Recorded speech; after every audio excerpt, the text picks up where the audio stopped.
Welcome to the Arsenal Vision post-match podcast. Well, then Perez has got the better of it, and he looks to get the better of Schmeichel, and he's done it. Wilson's going to fall here for Alexis.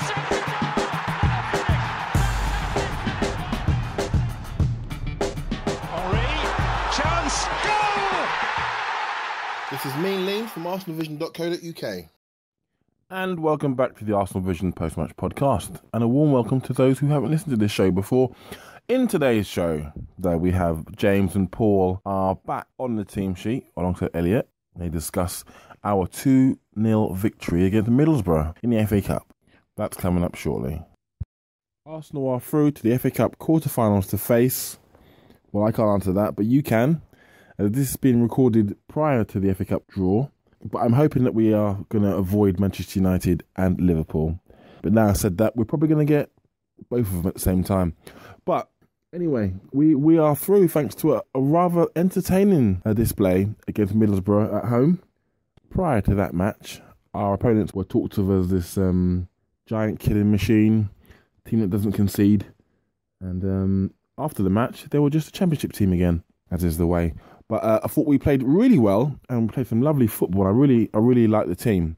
I keep saying really a lot. I've got to stop saying that. I enjoyed the lineup and the players that we had on the pitch. I didn't think we would get to see a Cazorla and Ozil central pairing. Well, not pairing, but, you know, in the middle of the pitch at the same time with three strikers ahead of them. And, yeah, it was very fluid, very creative and very enjoyable. Oliver Giroud was the man at hand again to hit a brace. Poor guy. Can't get a hat-trick though, can he? Been on the brace a number of times. He just can't seem to get that third goal, which is a shame for him. But he's really improved this season, you know, since he's come back from injury. And if you think about it, we've missed him for a long time.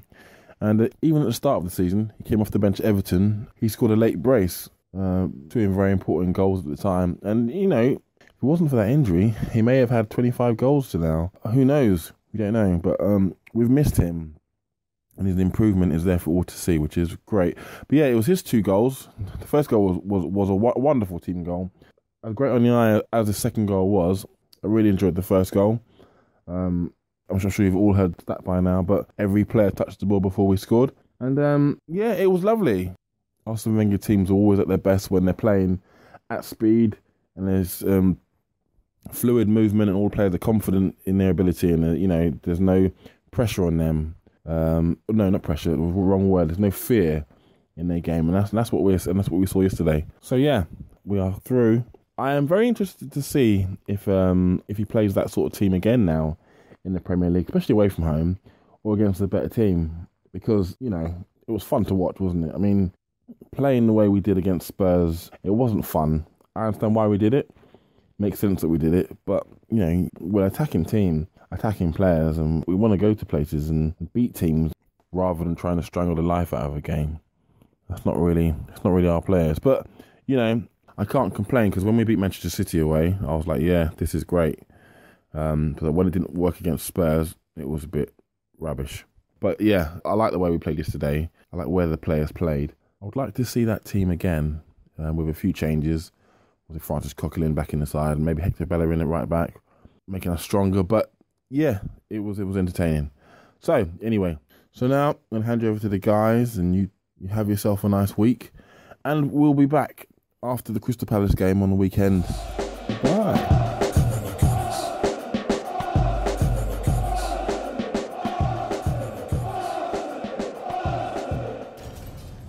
Goliath slays David as Arsenal advance to the quarterfinal draw for the FA Cup, proving that they can indeed beat the team at the top of the league, just not the top of the Premier League. But you know what? We'll take it. It was a brilliant victory, and we are proud to be discussing it with the 2 finest guests in all of podcasting. My name, by the way, not that you care, is Elliot Smith. You can block me and abuse me on Twitter at Yankee Gunner. This is the Arsenal Vision post-match podcast, and I am joined as always, or as often, not always, but often, most often, by James. You can find him on Twitter at GoonerFanatic49. James, welcome back. Hello. Hello. Good to be back. Good to have you back. It is good to have you, James. And the man who is ever positing and doing other things in his pants, but on Twitter you can find him at Positin in my pants. His name is Paul. Paul, good to talk to you. Good morning. Good morning, good evening, good afternoon, good overnight, whenever you're listening to this. We are recording this, by the way, prior to the quarterfinal draw, so we will not be discussing who we got, although we will be discussing who we want, which by the time you listen to the podcast will be irrelevant because you'll already know who we drew. So that'll be a waste of 20 minutes. So when we get to that discussion, feel free to, I don't know, turn on like a Manchester United podcast or something. In the meantime, let's talk about the game at hand. And it was a brilliant 2-0 victory. It saw the return of Arsenal's slick passing game and good pressing in the opposition half. Great play by some of the players that we've been wanting to see some great play from.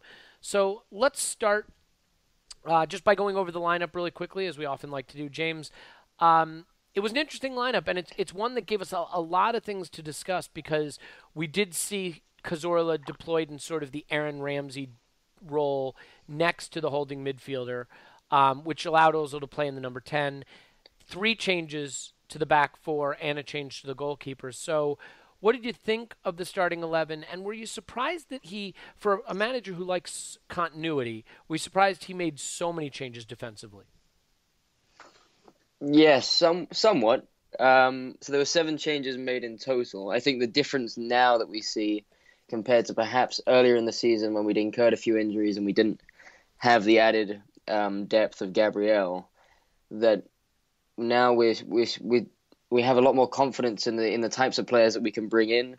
So even though we'd made 3 changes at the back, bringing in Gibbs, Chambers for Bellerin, and then Gabriel making his debut, I personally didn't have any less confidence as such in the team as a whole, certainly from a defensive point of view. Perhaps the issue going in is that lack of defensive stability that we've talked a lot about.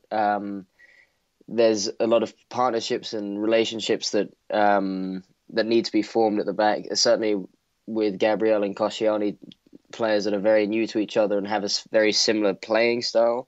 But a Chambers for Bellerin is a very direct replacement. Gibbs coming in from Monreal, both very equivalent left backs. Maybe not necessarily in their style of approach to the fullback position, but certainly in the quality of their display. And I thought Gibbs in particular was pretty excellent. Then in midfield, Flamini coming in for Coquelin was to be expected. To be honest, the most interesting change, aside from maybe having both Welbeck and Giroud playing, and of course having such an attacking midfield with Cazorla playing as the Ramsey role that as you suggested, was actually having Alexis still in the side, given the injury problem or the pre-match talk that Wenger had given discussing Alexis's possible injury and the bruising or swelling that he'd taken on his knee. So I guess sort of going full circle and back to your question, it wasn't actually all that surprising the amount of changes, given that we've seen him do it in the past with the FA Cup. But in fact, it was actually the maintenance of keeping Alexis in for a game in which he could probably have played Theo in his position. But it proved to work out extremely well. Yeah, I mean, obviously you can't fault the result or the display. Paul, for you, any surprises? I mean, I have to admit I was a little surprised to see so many changes at the back, just because it's an area of the pitch where continuity is arguably more important than anywhere else. But what did you make of that, and anything else that you took away from how he set up the starting 11? Yeah, I think his lineup at the back was almost inevitable. I mean, he had to give Chambers a game. I think we would all say Chambers is really solid at right back as long as he doesn't have a really fast, aggressive winger going against him. So I thought that would be solid. Gibbs for Nacho, that's pretty close to even. I know Nacho is getting the nod, and rightly so, for his form, but really there shouldn't be anything in that. Koscielny is always good news, and Gabriel was always going to get a game. So it was going to be interesting. Only if they put us under a lot of pressure should the back 4 or 5 with Flamini added in. Probably the biggest risk in all of that was that the person covering them was Flamini, who his impact, let's say, can be quite variable. And that turned out not to be much of an issue yesterday. So I think that was the bigger, not surprise, but the bigger issue with the defence was who was covering them, especially with Cazorla, who's been great, but still he's only a little fella. So him and Flamini covering the back 4 would have been where the the concern might have been going into the game. I thought it was really interesting how attacking the lineup was, and in particular that we managed to get arguably all our best players on the field at the same time, especially from an attacking standpoint, that we had Giroud, Alexis, Ozil, and Cazorla sitting deeper. You know, he was in the Ramsey role, but maybe, I guess you could say he got forward a lot because of the nature of the game, but I think he tends to play from a little deeper and do it through passing rather than, as Ramsey does, do it through energy. So a little bit of a variation on the team. But man, did they all play their socks off. So I think the tendency is to do the old, well, it was only Middlesbrough if we cream them. Whereas if we get done, it's like, well, they're top in the championship and they'll be in the Premiership next year. And we've seen teams like that go on a great run in their first year in the Premiership and they beat City and, I don't think you can. We like to have it both ways. I mean, they did go and beat City, and look, there is a golfing class, and they are in the championship, but they're top of the championship. They're in good form. They have beat City away, so you have to take them seriously, and you have to give them credit. Final thoughts on the lineup, James? Yeah, just very quickly, it was actually quite intriguing that it was Mertesacker that was dropped at the back. I know he's played a lot this season, and is a player that is in need of rest, but when Wenger brought in Gabriel, you thought it. Well, I certainly thought, especially given the style of player that he is, very similar to Koscielny in that he's quick, strong, likes to anticipate balls and intercept high up the pitch. I'm surprised that given the fact that Koscielny earlier on in the season had this sort of chronic Achilles injury, that he's now played sort of 3 games in the space of about 7 days, and that it was him that was partnered up alongside Gabriel. And I wonder is it perhaps a suggestion that Koscielny has recovered quite significantly from this injury? Is it more a needs must, whereby Mertesacker is in more of a need of a rest than Koscielny? Or if that were the case, would it perhaps have been too much to have sort of Bellerin play right back and then play Chambers alongside Gabriel? I'm just not. I wonder if I'm sort of taking too much from the fact that Wenger has continued to field Laurent in that position in 3 games in a row, because it was my opinion that after the period in which we were playing sort of a game every 7 days, that as soon as we had that midweek game like we did against Leicester, Koscielny was the one that would be kind of approaching the red zone, as Wenger would like to call it. But instead, he's the one that that stayed there at the back. Well, I have to admit to not knowing this, but I mean, is Gabriel a right-footed central defender, a left-footed central defender? Is he a right-sided central defender? Because I know that, Koscielny can't really play the right side of central defense, and Mertesacker doesn't excel when he's had to move over to the left side of central defense. So it may be a case of just that's where Gabriel has to play if you're going to use him. I mean, additionally, Mertesacker would be the one who would need replacing sooner, so to speak, than Koscielny. So if you're looking towards the future, you'd have to at least suspect that Gabriel would be a Mertesacker replacement, or certainly be vying for that time, just because Koscielny's, at least I assume I'm correct in saying, a little bit younger. So I think there's that. Although Koscielny is 29, Mertesacker is 30, so I guess it's not that big a difference. Let's talk about actual performances in the game. Before we get to individuals, I want to just talk about the team in general. We finally saw the pass accuracy back up where we're used to it for Arsenal. For the team, we were at 90%. Possession was 65%.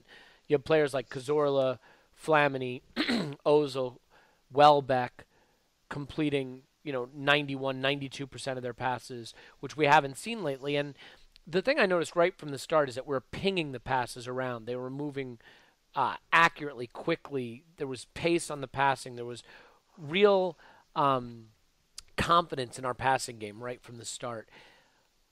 Paul, what do you think was the key difference? I mean, opposition aside, and maybe you want to say, well, Middlesbrough just weren't good on the day, or they're not very good, period. But we kind of discussed how we're not going to use that as the explanation. So what do you think made the difference? One of the things that I noticed, I wonder if Aaron Ramsey being out of the side and Cazorla sort of filling that role gave us more confident possession players in the middle of the park whose passing is a little bit more on point right now. But what was your opinion as to why we looked so slick in our passing game, whereas the last few games it's been a little off color? Well, I'm going to go with a different view on it. I think that some days you'll eat the bear, some days the bear will eat you, as the great Joan Armatrading once said. I've actually never had either of those things happen. And some days we start a game and it's like they're running at us with a buzzsaw and we have to ride it. Well, this game we started off at 110 miles an hour. They sat back a little bit and we took full advantage of that to pin them down right into the corner. They'd have the ball and there'd be 3 or 4 guys around it. And I think the combination of them sitting back a little bit and us really going for the pressure determined the game and the early part of the game long enough for us to get the first goal. So that was really the differentiator for me in our approach. It gave us a lot of possession. We were kind of feeling it. We were in our flow. We had the players for it. They could sit back all they liked, but now that we're parking a bus to some extent against players like, Alexis, Cazorla, Ozil, of course, and these are players that if anybody's going to weave a pass through their setup, those are the players that'll do it. And you saw with the movement with 11 players touching the ball for that goal, we were moving it from left to right and all over the park, pulling them and stretching them. I just think we really came at them with pace right from the get-go at the Emirates, and we didn't let up. And having got that goal, they then had to chase it a little bit, which they weren't really in condition to do. And we really didn't let up the pressing from there in, and we got a goal a minute or two later, and that knocks the stuffing out of them. And if you really go at them and do it right, you can determine the game. So that was my reading of it. All right, that's fair. I just think that you look at how we've struggled a little bit with our passing game in the last few games, and we've definitely played without the ball more. And this seemed to be a return of more of what you'd consider the Arsenal way, at least traditionally. And just kind of looking for answers to that. And I think moving Ozil into, I know he's played centrally a lot, even when deployed on the wing, but moving him into the actual number 10 position and moving Cazorla back into the role that Ramsey had been playing, and Ramsey, I think we'd all have to agree had not been playing very well there. I just wonder if that contributed to it, and also can we go forward with a midfield of Coquelin, Ozil, and Cazorla? But James, your thoughts on why our passing game looked better, our possession game looked better, and do you think that subtle shift of Ozil central and Cazorla into the Ramsey role, and where a place where we maybe haven't been getting the level of play that we need, is that it, or did you see something else? I think that definitely played a big role, although Cazorla did play that position against Leicester in a game in which we didn't keep a hold of the ball anywhere near as well as we did against Borough. But that being said, Rosicky was also in the team. Ozil was still deployed sort of in that kind of left role, and Rosicky played the deeper role with Cazorla at the 10. Sure. Again, they were all kind of interchanging, so there was no real set position. So that kind of dynamism and fluidity can often be a slight drawback in that sense. But also, I think in combination with that is the team we played against Leicester was a little ticky-tacky, or whatever the terminology is, in the sense that we didn't have a Danny Welbeck or a Giroud in the side. It was a lot of small, diminutive players, all very technical, which in theory indicates that perhaps you're going to have a team that is able to play the ball along the ground a lot better when you have all of Rosicky, Cazorla, and Ozil, and then with Alexis and Theo surrounding them. But I think in practice, sometimes actually having that dynamic combination going forward and that ability to change it up actually makes it a lot more difficult for the opposition to fully anticipate the way in which you go about the game, which creates more spaces. especially the way in which Welbeck and Giroud can run the channels. Giroud especially, I think that's a part of his game that's changed significantly since that of last season. He's not a striker that always, and when I say runs the channels, not so much in behind as such, but he's a central striker that, as of last season, a lot of his link-up play came very centrally. And I think we're seeing him move a lot more into wide positions to allow the players like Alexis and a Welbeck to make those runs inside, which creates a lot more space for the attacking three and attacking midfielders around that. But in addition to that, I think Cazorla playing that Ramsey role had a huge influence because, especially given the performance he put in, his ability to come deep, take the ball from the first third of the pitch and bring the ball forward is magnificent. And that was what really sort of sparked the majority of our plays going forward. I think as well, I mean, I very much agree with Paul that often the early passage of a game can very much influence the momentum of the full 90 minutes. And I think Middlesbrough sitting back a little bit definitely played into our hands. I was a little bit surprised because although I certainly haven't watched the Borough game aside from the highlights against City, everything I'd been hearing had been about the significantly few goals that they conceded throughout the season, albeit in the Championship. They're a team that's built on a very, very solid foundation.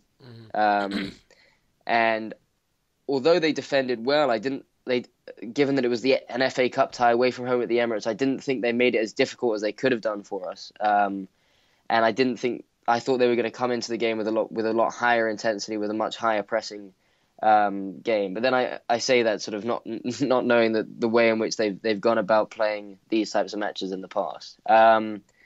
But yeah, no, I think it was, like I said, a combination of Middlesbrough sitting deep and just and the types of midfielders that we had and the sort of confidence and fluidity with which we played from an early part of the game and really allowed us to take a hold of the match right from the off.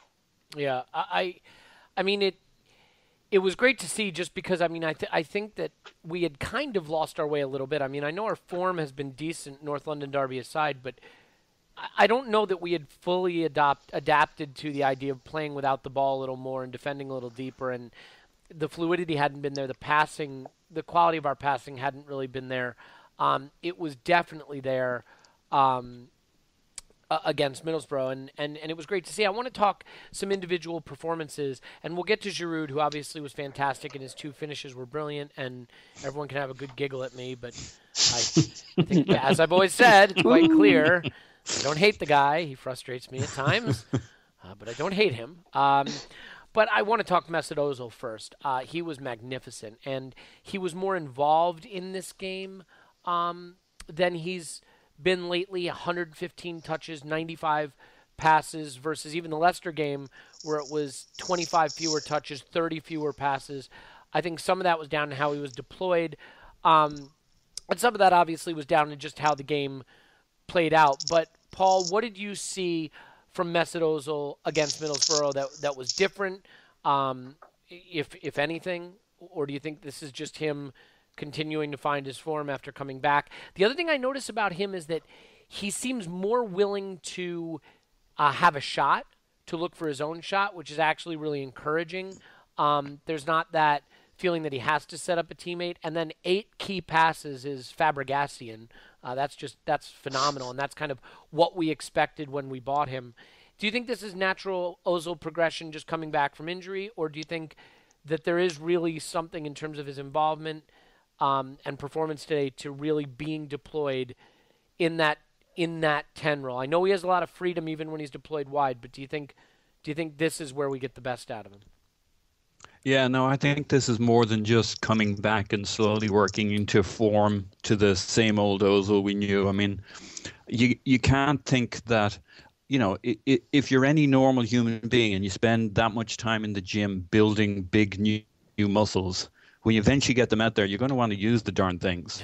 So to me, his aura, that aura thing, that presence, his body language, he was really enjoying himself yesterday. I mean, he was knocking it around. He was a little, there was a confidence there and a presence there. I absolutely think him taking shots. I mean, the last match we played, that shot he took, the one that he parred against the keeper that came out. We score off the rebound. I mean that he generally, when he takes a shot on goal, he'll pass it into the corner, and he's even scored a few of those since he came back. But I think he's genuinely relishing using power, lashing it a bit more, being a bit more selfish.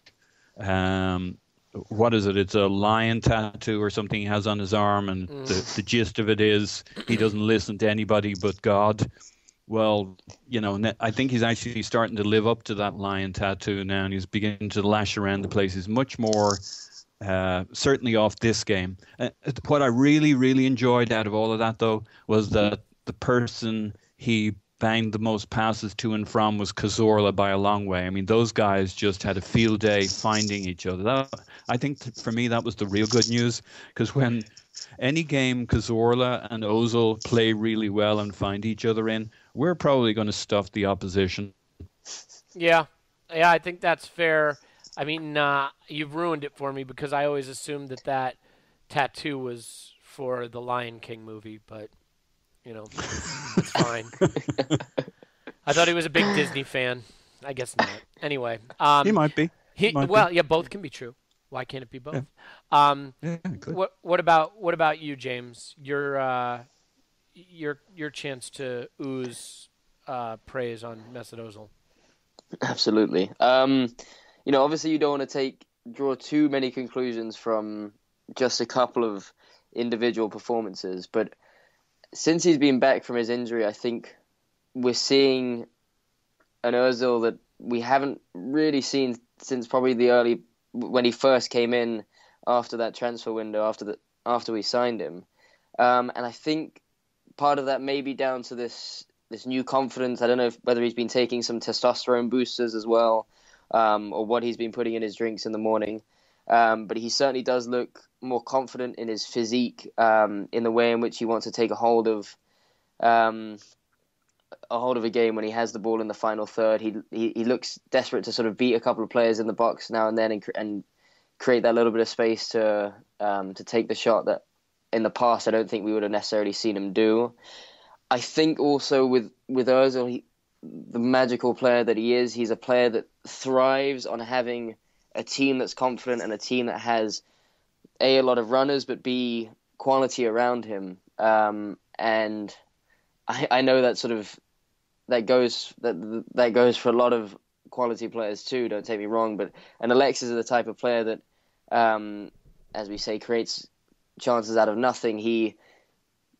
He's someone that even when the chips are down, you kind of look to perhaps to put the game back, sort of put the match on his back and bring you out from nowhere or take on a few players and score goals. But Ozil's that very precise player who's so fantastic at seeing various runs and putting the right amount of pace and distance on a pass to find the player right as they're breaking into their stride. And I think as we're seeing the growth of various players and the team itself over these last few weeks, because I think we have been seeing since early January that the team as a whole has been improving.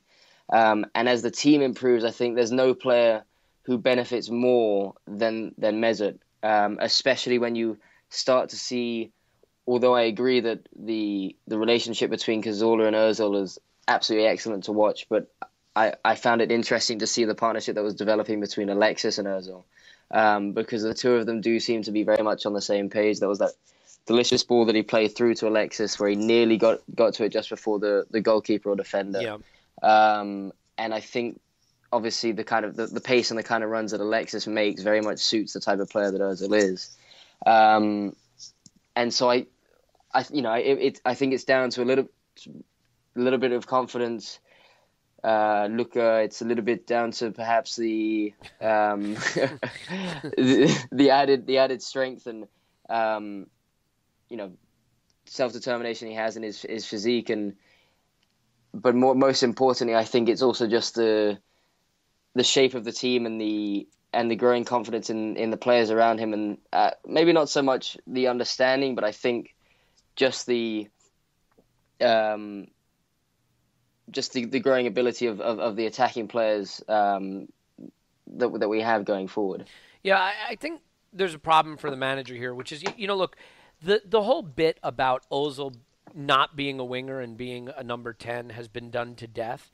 But I think you can flip it around and look at it another way, which is that there are better players for the wing than Mesut Ozil. And that's the problem, is that if you do not feel that you can somehow find a way to get Mesut Ozil to be playing as a central midfielder, as a number 10, then you have to leave him out, in my opinion.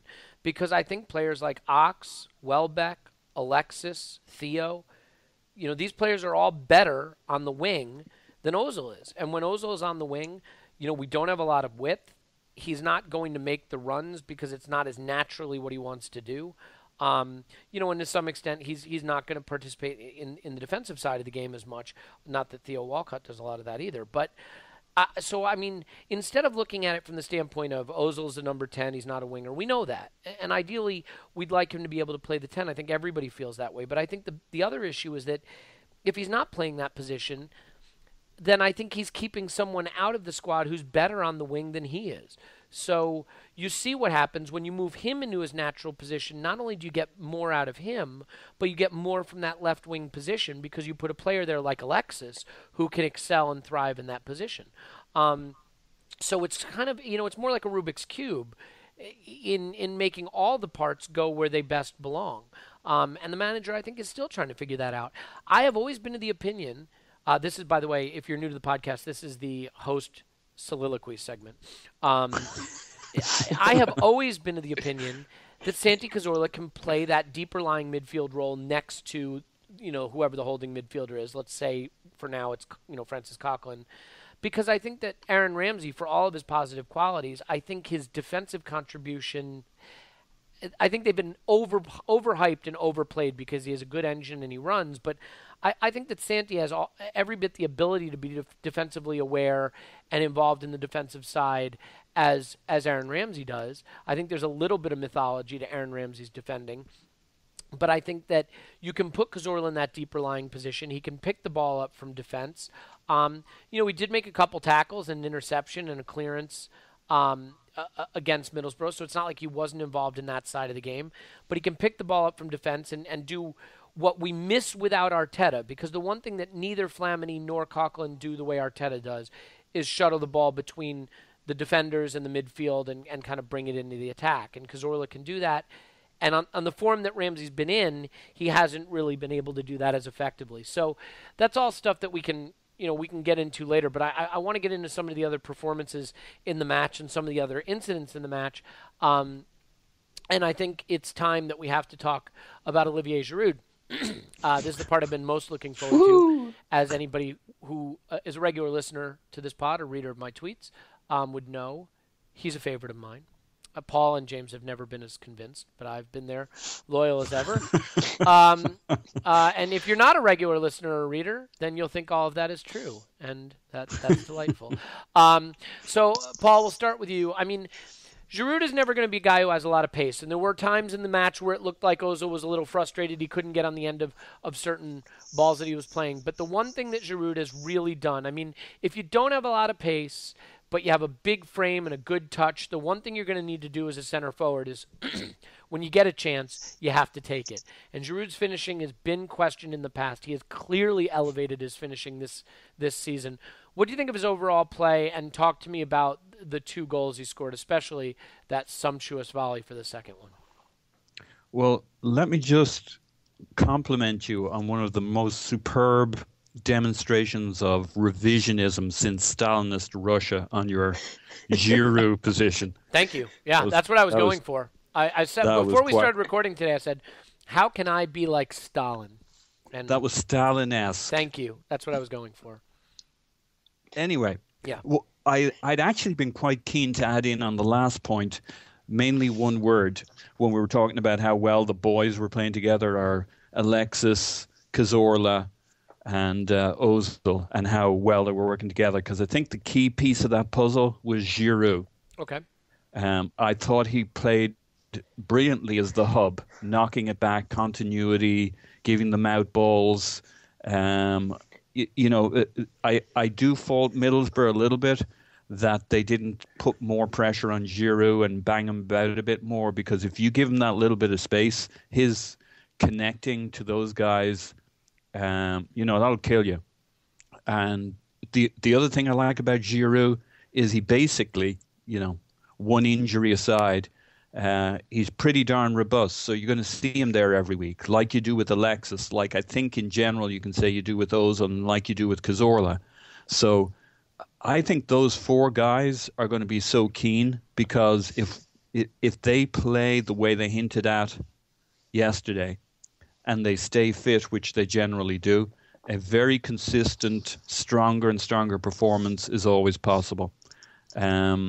I think because they gave him a little too much, although they sat deep, I don't think they banged Giroud enough. And I think because they gave him that little bit of space, I think he really punished them on both of those goals. I think he's a big part of who the team is now. Yes, his first few gears are like somebody trying to run through molasses. But with his back to goal or with his connecting play, I think he more than makes up for that in most games. If you have pace to his right from Walcott or Welbeck, that partly compensates for his inability to get in behind. But I think he's so important to the inventiveness of the other three that it's a price well worth paying. And I thought it was interesting as well. In one of the interviews yesterday, he was talking about how Wenger had told him to come out of his comfort zone and to be more aggressive, and to be the implication was to go for those goals and to improve his finishing. And I think that's paying off at the moment. I think Olivier Giroud 2.0, the quality of this guy compared to the guy we had year one and year two. This is his third year, I guess. Mm-hmm.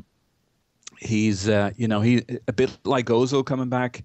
If you told me this guy had been in the gym or something, which he was, a year and a half or 2 years ago, but he has that.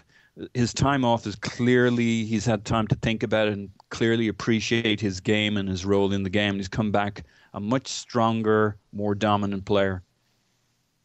Yeah, I think that's very fair. Look, the reality is that his physical traits are what they are, right? So he's strong, he's big, he's got a good touch, he can't run. So when on the balance, when you're evaluating a striker, and he really is, that's all he can play. Arsene Wenger even made the point in the post-match press conference saying Giroud is the one player who he can't play anywhere else. He's got to play at central striker. So that means if, for example, Welbeck's going to play with Giroud, he's got to play on the wing. If you have a player who can only play central striker and he's limited in pace, but he's got a big frame and a good touch, the one thing he's got to be able to do is finish. And his finishing has been improved, and credit to him, because the way he's finishing now takes his game to another level. A player like Giroud, who isn't going to dribble past a man, isn't going to be able to run past the back four, run past the central defenders, who isn't going to be able to get into space, he's got to be able to run onto those crosses and convert, and he does. James, I think, Giroud was man of the match. He scored the 2 goals. His all-around play was excellent. What did you think of the finishes, and what do you think just of his game in general? I know, we joke around about it a lot, but obviously, myself included, we all want to see our striker scoring goals, and he's doing it now. So talk to me a little bit about the game he had, the finishing, and his overall play. Certainly. I think Giroud over the last couple of seasons has been, without a doubt, our most improved player. And this is a player who's not, a youth prospect that's been growing through experience, but in fact, a player that it seems year on year, whichever league he plays in, I guess League One for Montpellier, each year his statistics improve. His desire to improve as a player, whether physically, whether mentally, seems to be top notch. And I think we're really seeing a player that's that's grown a lot, especially since that injury. And maybe that's just the answer for someone like Ramsey. Just whack him in the gym, and hopefully he'll come back a better man in a similar vein to that of Ozil and Giroud. But no, in all seriousness, the biggest component of his game that needed polishing, so to speak, was that of his finishing. He's always, he's always had pretty good movement, certainly inside the box. He's always loved to go to the front post and have those little flicks. And he still got a pretty decent return last season. The biggest issue was you did feel like in big moments in the game, he wasn't a striker that you could really rely on, and that's exactly what you need in this team is not only that focal point, but a big game striker who's able to finish to make those sort of clutch, to score those clutch goals even. Mm-hmm. And I think that's something that we really missed from him, because in the big games last year, he didn't really produce, and that's been one of the biggest changes this year, as we saw Man City scored in both the Premier League and Community Shield. He scored against Liverpool. He scored against United. He's looked dangerous in a lot of our big games, and he's putting in a lot of very consistent performances. But in addition to that, and I think the finishing is definitely the big thing for us. We talk a lot about pace when we talk about the negative components to Olivier. I do. Well, yeah, I talk about that a lot. Yeah. Yeah, you certainly do. And listen, I haven't been afraid to mention it too, but I don't think, we all like a pacey striker that can get in behind and who can take on players and, in sort of a Thierry Henry vein. But the thing is, there are plenty of top strikers that aren't blessed with the greatest amount of pace. You can look to an Ibrahimovic, for example, who is a physical beast, no doubt. Although Giroud isn't too far behind in that respect. Van Persie wasn't a player that was blessed with fantastic pace, and certainly isn't to this day. Or even to a lesser degree, say a Mandzukic, for example. So I'm not, a pace isn't the be all and end all for a striker. No, but just to interrupt really quickly, because that's what I do, James. I think that's sort of my point, though, right? If you don't have pace, I mean, it just makes it that much more important that when you get in a position, you have to finish your chances. Because if you can't run behind the back four, you're going to have to use your movement and your physical stature, but you have to finish. And the guys you named, Ibrahimovic, Van Persie, Mandzukic, they finish. Giroud didn't. Now he is, and that's the difference, right? Absolutely, and that's exactly what I was coming to. And sorry. And further to well, yes, and further to that point, and I mentioned it slightly earlier in the pod, is I think his movement, not just his movement inside the box. It was actually a very intelligent goal, that second one. It was a bit of very quick thinking. He caught him and Alexis both caught the Middlesbrough defense for that corner napping, and he took advantage of that pace immediately and finished with aplomb. But it's also the movement that he's shown outside of the box. He's more willing to run the channels, to come out wide, to collect the ball out wide, and allow for the kind of introverted, if I can use that terminology, introverted wingers that we have, the Welbeck, the Alexis, the Theo when he's on the field, that love to make the inside runs and occupy that central space. And he, through virtue of coming out wide, I think it brings, say, like a centre back out of position. It adds a lot more. It creates a lot more trouble for the opposition defense as a whole. Especially when we have the type of fluidity and runs, given the kind of midfield and winger structure that we have embedded in this system. And I think he's really improved in that aspect of his game. And I think that's something that we've seen, because even throughout the match, there were a couple of moments where Welbeck could have been through. One where Giroud tried to play him in, and the other where he took a shot instead of playing the ball out left to Danny. And I think that kind of combination, not just with a Danny, but those types of runners is something that's extremely key to the way in which we try and break down opposition. And even on top of that is his ability to bring the ball down, from goal kicks and when we're under pressure, which is a highly valuable asset in tough games. Because I thought against Spurs, although as your statistics showed, he wasn't very efficient with the ball, but he's the one player that you can look to try and get you out of trouble, and so I think he's got a great all-round game. No, I don't disagree with any of that, and I think to your point, because of the qualities he has, for the team to really click and for him to really have space to make the most of things, James, I think you need real wingers and wingers who do have pace. Danny Welbeck can run past defenders, and Alexis Sanchez can beat a man off the dribble or run past them, or Theo Walcott. I think that's why it's even more important when Giroud is starting up front, not to put an Ozil out wide, players on the wing who want to, take the ball inside and slow down the play and things like that, because I think that crowds the space. It takes away from Giroud's ability to work as a pivot. Not that I'm a tactician here, and I'm probably not even using words in a proper order in a sentence, but you get the idea. Let's move on because there's a lot. Yeah, go ahead.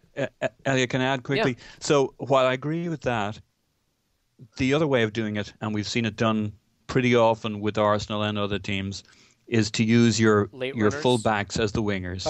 That's why getting Bellerin up there, doing pullbacks for Giroud, and on the other side, I think particularly Gibbs works well, getting to the byline and doing pullbacks. So, it used to be always Theo who was doing the cutbacks for RVP, but Bellerin can do it, and Gibbs can do it in particular. I think that's a really important point, Paul, because the funny thing is, I think in the past few games where we struggled a little bit, it seemed to me like the fullbacks were very cognizant of not bombing forward, especially in those away matches like at Spurs, because they didn't want to leave us exposed, and we didn't have the width.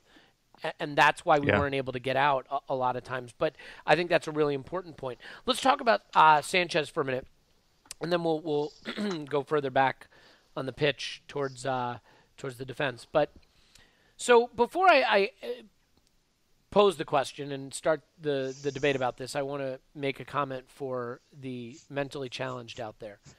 Sanchez is an excellent player. He had a wonderful game. There was nothing wrong with what he did, okay? So this is not me attacking Alexis Sanchez. But I think it's fair to say we sort of saw him at maybe 70% of his best. He did a lot of fantastic things in his 71 minutes on the pitch. He had an assist with the corner kick for the goal, the second goal. So really happy with his contribution. He's certainly starting to look more himself. He had the great 1-2 with Ozil where he just, his touch let him down right at the last minute and the keeper was able to smother.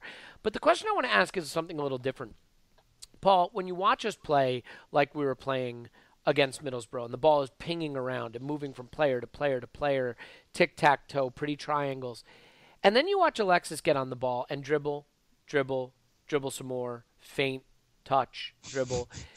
Do you think that to some extent we are still a team that's trying to find the best way to play our passing game and incorporate Alexis and make all of that work? Because his style, and he's so brilliant, but for all of his brilliance, it's a very different approach to play than we're used to. To me, that seemed very evident yesterday as we were pinging the ball around, and it would come to him, and he would want to sort of do it as a soloist. Do you think there's still, even 6 months into the season, 7 months, whatever it is now, a little bit of an adaptation period going on in terms of incorporating that style? Well, I think that's a really interesting point. And even on our 19-pass, 11-player touches goal, right, his contribution was he picked it up on the left wing, dribbled, beat a guy, dribbled a bit more. He basically walked it to the right wing. Mm-hmm. Now, it worked great, but had Middlesbrough been half a yard quicker on their defending, that move was snuffed out. Well, he was dispossessed 5 times in the match, so yeah, you're absolutely right. I mean, that is an issue with him at times. Yeah, he was probably dispossessed twice in that move, but he was just so good at kind of, keeping that ball just about on the end of his foot. But he gave them a look at killing that move once or twice in that move. So it didn't hurt us yesterday. It all worked together. You're not going to have all 3 geniuses, and I think we know who the 3 geniuses are, playing 100% in the one game. Somebody has to kind of do a little bit of a supporting singer role, and it was his turn to just kind of let the other guys shine a little bit. So I loved everything he did yesterday, but I can see what you mean. Under more intense scrutiny, could have been where the play broke down. And, we debate week in, week out when our counter in a counter-attacking game where our counter-attacking may not have been that great, whether the best person to break from deep with the ball is Ozil or Sanchez, because Sanchez can be maybe more impressing with his counter-attacking, but he'll lose and squander the ball so much more often. I think Ozil's much more subtle, holds onto the ball and distributes it more cleanly much more often. So I think it's an open question. I thought what we did yesterday was wonderful. Under closer scrutiny and more pressing defense, he would have cost us possession at some key moments yesterday. And again, I mean, I think there's maybe just the slightest bit of rust and tentativeness there, and he was good. I'm not saying he wasn't good in the game. I think if you look at it though, and you look at all the players around Giroud, you had Ozil passing at 92.6% and Cazorla at 91.3%, and Flamini at 90.5%. And even Danny Welbeck at 91.3%. And then Sanchez kind of sticks out at 80.4% with those 5 dispossessions, if that's a word, that I pointed out. But again, 3 dribbles, 3 key passes, 5 shots. I mean, he contributed. It's just a different type of contribution. And I think before he was out for a few games, we started to see him getting the balance really right between when to dribble, when to move the ball quickly. And I just thought against Middlesbrough, maybe he was back to a little more of that extra touch, extra dribble approach. And it's interesting watching Ozil and Sanchez play together, because you really see the contrast of a player in Ozil who's conducting a symphony, a sophisticated touch, a key pass, eye for, a little pinhole-sized window to deliver the ball, moves the ball quickly, and then a Sanchez who's more like a bulldozer and just wants to batter down the defense all on his own, and both can be very effective. But James, I mean, did you see a little of that juxtaposition against Middlesbrough? What are your thoughts about Sanchez's not performance, because I thought the performance was good, but his style of play and how that integrates with the way the rest of the team wants to play generally? So the juxtaposition being that Ozil is to Wenger as Sanchez is to Klopp. Yeah. I mean, you could absolutely say that. Yeah, I mean, and it's funny, right? Because Ozil came from, the Real Madrid background where they weren't really tiki-taka, move the ball quickly, and Sanchez came from the tiki-taka Barcelona, but seems to be more suited to, as you said, that heavy metal football.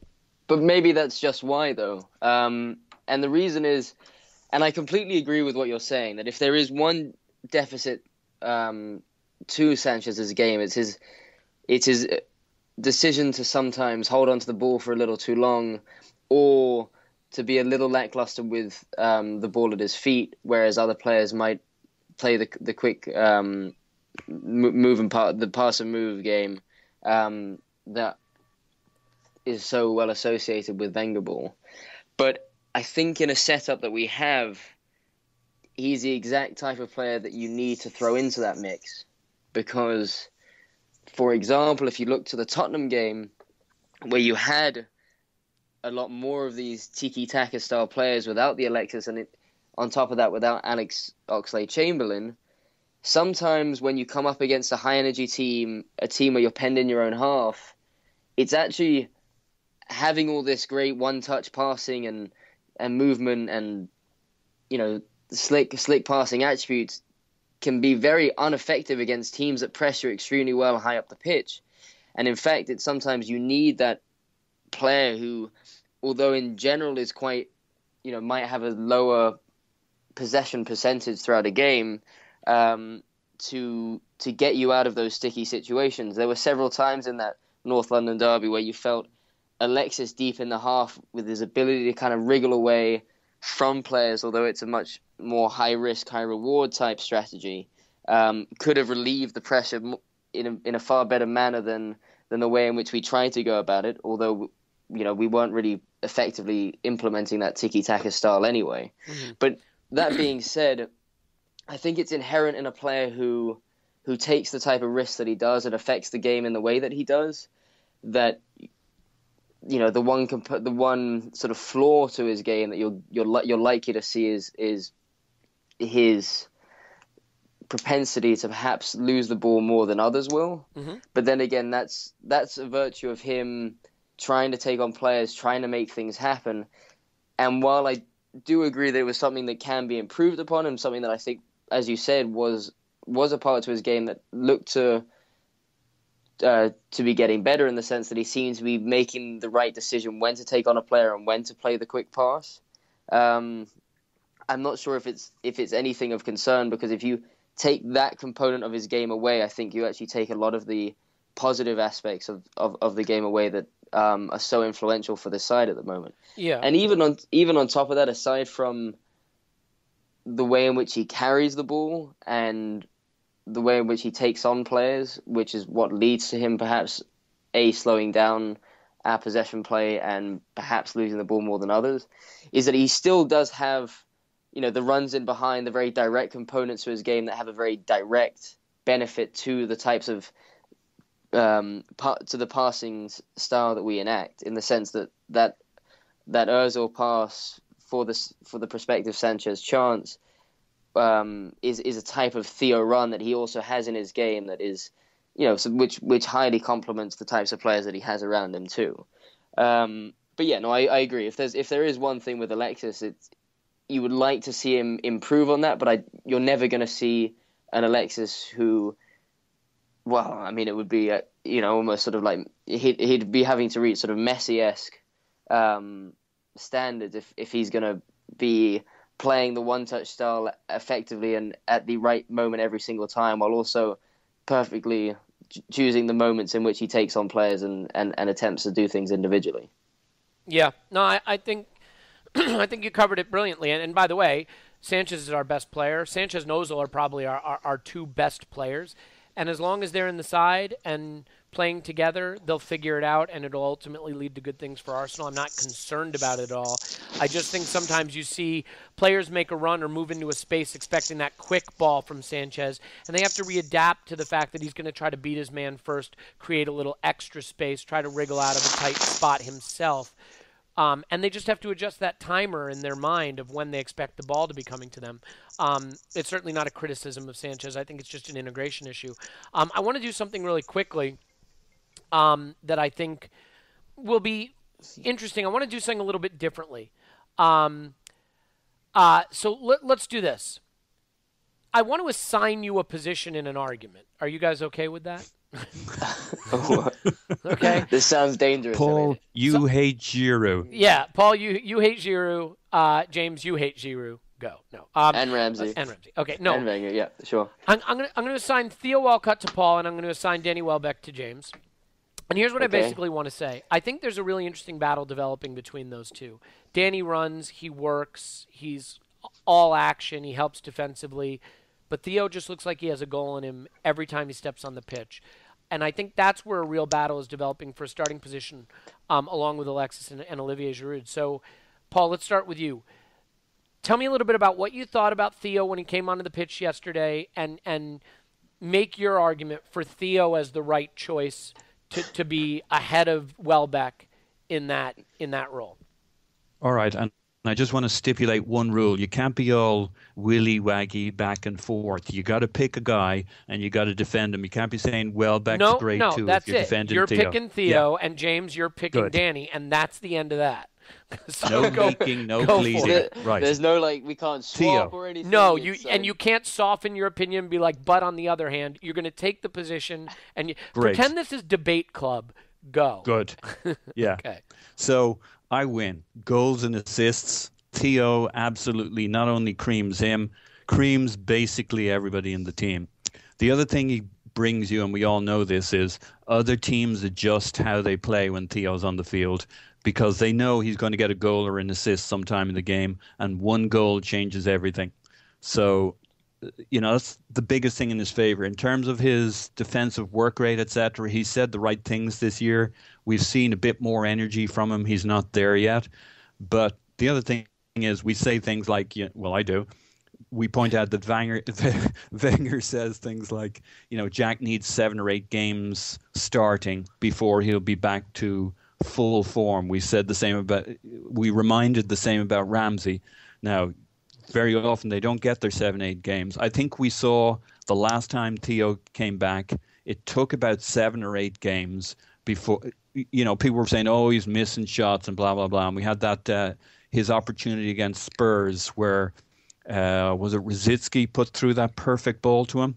Yep. And, Theo, somebody said he had the Theo touch. I think that's really harsh. I think I'd love to see almost any player take that ball at that speed, at that angle. It was a little too perfect. It was right on his foot. He had a similar opportunity just yesterday against these boys, and he took that one beautifully, but it was kind of the breakdown was the shot. It was an okay shot. It wasn't a great Theo finish.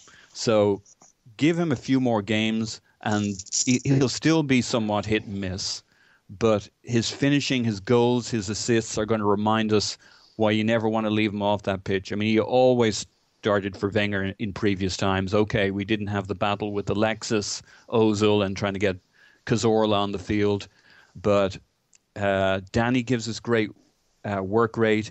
Theo said the right things. Let's see, now that he's come back with the right mindset, if he can contribute a little bit more on the defensive side. Yeah, well said. It's funny you brought up that Rosicky pass to Theo in the North London derby where he didn't control it. Did you guys notice there was an identical Rosicky pass to Theo in the Middlesbrough game, and he did control it. He had the perfect first touch to get it out of his feet and got his shot off. And yeah, I mean, I just think more often than not Theo is going to get that right. So okay, James, that's what Theo brings. Now eviscerate Paul's ridiculous argument and give us the reason that it should be Welbeck instead. Okay. Well, by the way, I did notice that Theo run, especially given that both yourself and Paul have now mentioned it, so it's rather imprinted in my mind. Wonderful. I see you're taking the right tone with this discussion. All right. First of all, the team now is a lot different to the team in which Theo was starting in a couple seasons back or prior to his injury.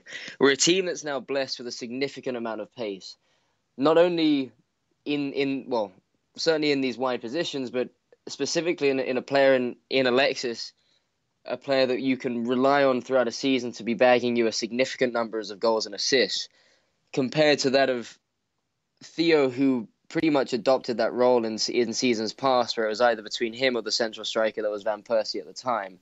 The player that was able to break in behind, to beat the line and constantly cause defense, to cause very direct problems for the back line, especially with regards to output. And by that I mean directly contributing to a goal or an assist. And that's no doubt the strongest component to Walcott's game. But with that comes a major deficiency in the fact that not only does he not have a tendency to defend, he positions himself so high up the field to be able to create those types of chances that he often leaves us extremely flat-footed at the back, especially now where we have an issue that the defenders we're going to be playing are on the right are either Chambers or Bellerin, both two very inexperienced fullbacks. And in addition to that, as we've talked about earlier in the pod, a lot of the width that we can generate going forward is that of the fullbacks. And in Bellerin, we have a very attacking, extremely quick. If the 40-yard measurement is anything to go by, I believe Bellerin is actually quicker than that of Theo. So he's the exact type of fullback that is able to try and to make those wide runs that can somewhat compensate for Walcott. And I think from a team dynamic point of view, if you're going to be playing Hector on the right, it would contribute far more to the dynamism and the stability of the team to have a winger that's able to track back and able to add that defensive qualities to the game. Because I think Bellerin is able to make the types of runs that, say, Asanya wasn't able to do. We've already seen, for example, in the game at home to Newcastle, the assist that he picked up for Giroud. So in some ways, I think having a more defensive, a more somewhat slightly deeper playing right winger, if that makes sense, someone who's able to pick up the ball and take the ball to feet earlier on in the earlier parts of the field would contribute better to that of a relationship with Hector. But even aside from just the partnership that's going to be built up on the right, given the types of attacking qualities we have on the field now, the ability to score from various parts, from various different players, from Cazorla to Ozil to Alexis to Giroud, something that we couldn't really have said about in past teams that Theo was playing in. It's far more important for us to have a team, the types of players that have a bit of everything, and that if you look towards an Alexis, the player that you would expect moving forward to probably be our top scorer, at least top contributor with regards to a combination of goals and assists. He's also a player that works extremely hard, not only from an attacking point of view, but also from a defensive point of view. And I think you see that now. So now, kind of moving into Welbeck's qualities, but with Welbeck, you have a player who contributes to the team defensively, but also when you think about the tiki-taka style that we talked about, the passing style that we like to play, Welbeck is far more suited to that prototype, in the sense that his technical abilities are, in my opinion, far higher than that of Theo. For every chance that Theo creates, and he will have a couple of chances guaranteed in any given game, and is likely to get an assist or a goal, but much could be said about, to a certain degree, with Lucas Podolski. But for every chance he creates, there's often a couple of chances, a couple of counter-attacks where he loses the ball. There are many times in a game where you find yourself to be more frustrated with Theo than any other player on the field, because when he gets it wrong, he gets it extremely wrong. There are times where he can pick it up in the deeper parts of the pitch, and he'll lose it. He'll take heavy touches now and then. He's a very one or nothing type player, whereas a Welbeck is a very, very efficient player that contributes to this kind of dynamic movement that we talk a lot about in this final third, especially complementing Giroud. And on top of that, Welbeck in himself he's not much slower than Theo. He still adds to the team with the likes of a Cazorla and the Ozils that we have, to be able to make those runs into the box. We saw it several times where I thought Welbeck should have been picked out by Giroud against Middlesbrough. Mm-hmm. He's a competent finisher. He's certainly not as good a finisher as Theo is, but we've seen it even recently for the England national team as well. He's a player that's able to pop up with goals. He's a physical lad. I guess you can talk about the defensive, not only his ability to track back, but also from a set pieces point of view, he's good both offensively and defensively, and he's also got that added hold-up play that that someone like Giroud has too. His physicality in a sort of that rainy night away to Stoke, you would find is more effective, or has a more positive impact than a Theo, who can sometimes get extremely lost and can be fairly anonymous in those types of games. And finally, I think, given the types of attributes that Theo has, and given the way in which this team has now changed in the dynamic of the team, I think, unfortunately, you might begin to see that even when he does reach his full fitness and full form from, I guess, a confidence standpoint, he's probably a player that Wenger might begin to see as being a very important impact sub. And of course, with injuries, he would still get plenty of first team minutes, but I do genuinely believe that with everyone fit, Theo is not going to be in that first 11. Okay, well, I guess we'll find out. That's certainly well said, and a response that can be described as comprehensive, to say the least.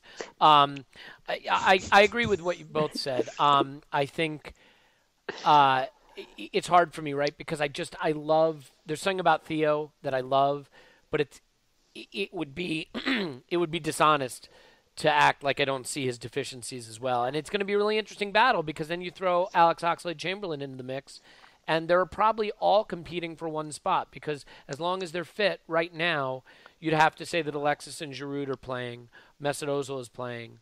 So it's three guys for one spot, and they're all very good players. I think you will occasionally see Welbeck spell Giroud from time to time, because I just think that's how the rotation is going to work. I had wanted to talk a little bit about Gabriel, but to be fair, he didn't do much except for that fantastic yellow card he picked up, which we all enjoyed. So we're going to skip that. I had wanted to talk briefly about Szczesny, but he didn't do much, so we're going to skip that because we are over the hour mark. And I want to end then just very, very briefly on, I know the draw will be done by the time anyone listens to this, but get your quick opinion on who you'd like to face in the next round. Doesn't need to be explained, maybe one sentence at the most, so that the few remaining listeners will stay till the bitter end. So James, you got a pick for the next round? Controversially, I'd like either United or Liverpool at home, just because I think if we assume through, chances are both teams are likely to make it to Wembley for the semi-finals, and I'd rather play them on our own home turf. I like that. Prior to going into Wembley. If they're not going to face each other, I think that's absolutely well, right. Yeah, of course. Yeah. Paul, how about you? I see the logic in that. My first requirement is that we play at home because I think we're favored for whoever it is. I still prefer not to play good. I'll take my chances with fate and prefer to play a weaker team, which is basically anybody but those guys. But yeah, I see the logic of if we're going to play those guys, I prefer to play them now than in the semi-finals. But mostly I prefer not to play them. We got Hull in the final last year. That suits me fine. Somebody like a Hull in the final would be very nice. Yeah. So avoid them all. Yeah, you'll take Let a Bradford at other. home. Yeah. Little payback, at home. maybe. Yeah, at home, number one. But prefer to avoid Liverpool and United. Assuming Preston beats United, Preston at home would be fine with me. It's funny. Emotionally, I would kind of love United at home because we owe them one, and I think we can beat them, and we didn't beat them, and we lost to them at our place, and it still stings because I think they suck, and I would just love to kick them out of the FA Cup. But when you think about it, the quarterfinals of the FA Cup comes at a time when we could still really be in a battle in the Premier League for top four, in the Champions League. It's a busy time of the year and a time you'd love to have the option to maybe rotate a little bit. Maybe you get a Bradford at home or someone at that level, and with all due respect to them, you can do something like we did against Middlesbrough where you switch it up just a little bit, knowing that you've got a midweek game against a Bayern Munich or something, and you're going to have one eye on that naturally. So we'll see what happens. The draw comes up in just a couple hours. We will be coming to you next time after Crystal Palace away, I believe, is at the weekend. And we'll talk a little bit about maybe the FA Cup draw briefly. And I liked the segment where we had James and Paul debate based on something that I required them to debate on. So that was fun. Having like little puppets on a string. We'll do it again. It was a blast. And I thought they did brilliantly with it. So you've been listening to the Arsenal Vision post-match podcast for the FA Cup match with Middlesbrough. We'll talk to you after Crystal Palace. Real quick goodbyes. James, you can follow him on Twitter at GoonerFanatic49. James, thanks. Cheers. I hope we'll have Elliot's criticism corner back as soon as Giroud doesn't put in the kind of performance he did this week. Then yeah, it's a real struggle for me right now. I mean, there was hardly anybody to pick on, frankly. Even Flamini played okay, so I don't know. We'll find something, guys. I promise. And Paul, you can find him on Twitter at Pausing in My Pants. I hope you follow them both. Paul, it was a pleasure. Pleasure here. Okay, my name is Elliot Smith. Block me on Twitter at Yankee Gunner. Until next time, we'll talk to you and enjoy the football. Cheers. Bye-bye.